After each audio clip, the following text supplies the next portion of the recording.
In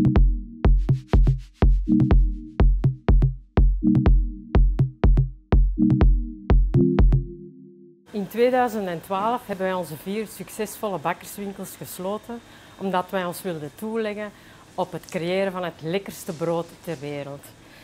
We hadden veel vragen over het graan, want wij vonden dat de kwaliteit van het graan en vooral de smaak uit het graan verdwenen was. Door het massaal verbouwen van graan en door de prijsdruk is in feite alle smaak uit ons eten wegbespaard. En daarom zijn wij op zoek gegaan naar oude graangewassen. En die hebben we gevonden bij boeren, zowel in binnen- als buitenland. En nu gaan we samen met die boeren deze gewassen telen, omdat wij erin geloven dat dat het voedsel van de toekomst zal worden.